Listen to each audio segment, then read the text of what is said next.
How many gallons approximately do we do through the program? Make sure you say your name. Good afternoon. My name is, can you hear me? Yep. My name is Chuck Anderson. I work in the Office of Community Services.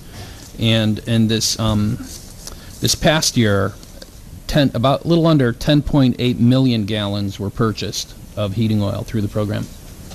And a question to you, it was said before by the Deputy Commissioner that, given what's going on in Texas, the same thing that happened to Katrina's where we went up to the $4 and $5 a gallon.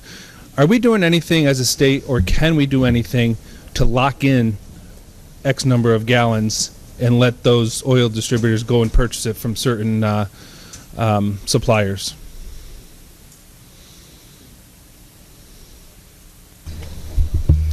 I would think for the current year, the heating season that we're going in, it might be too late to try and lock in a price with the oil vendors because of the process that we must go through.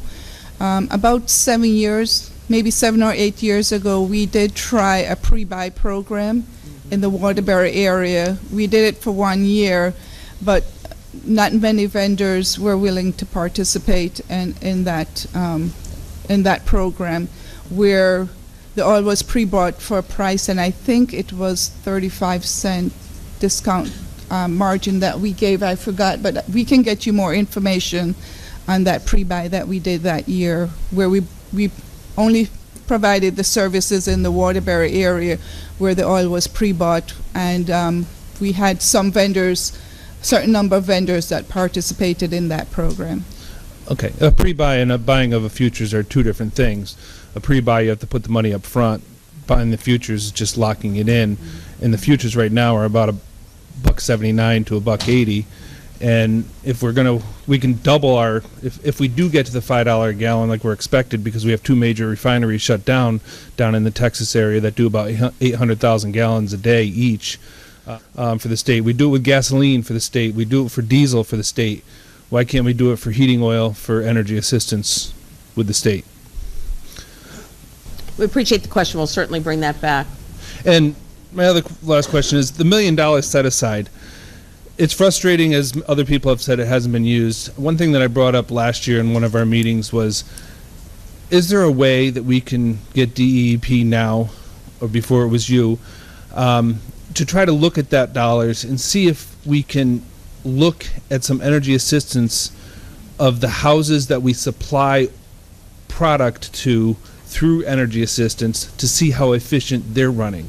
Right. Because if we can look at those homes, we can probably deliver less gallons to those homes because they might be able to get more energy efficient furnaces or something, and then that's helping those dollars also spread a lot longer. Yeah.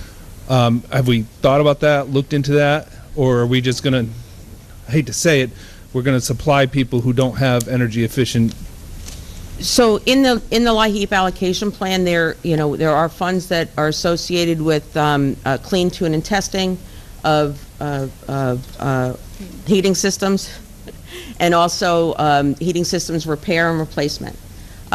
So those funds are available. It is very important to note, though, that a large majority of the clients that we serve and provide this energy assistance to are renters, right? And so right now the way the landlord can't get the benefit of the LIHEAP. They can get weatherization, correct? They can go Certain weatherization measures, but not for heating systems. not for heating systems. So that seems to be a little bit of a disconnect. But as far as the heating energy repair and replacement, as well as a clean tune and test, we did talk about this in the briefing earlier, that we probably want to step up our ability, or step up the outreach in that particular area to make sure that those that can take advantage of it do take advantage of it. I appreciate that, and I think that would make our dollars go a lot farther and a lot more useful, and be able to help more people when it comes down to the nitty-gritty. Absolutely.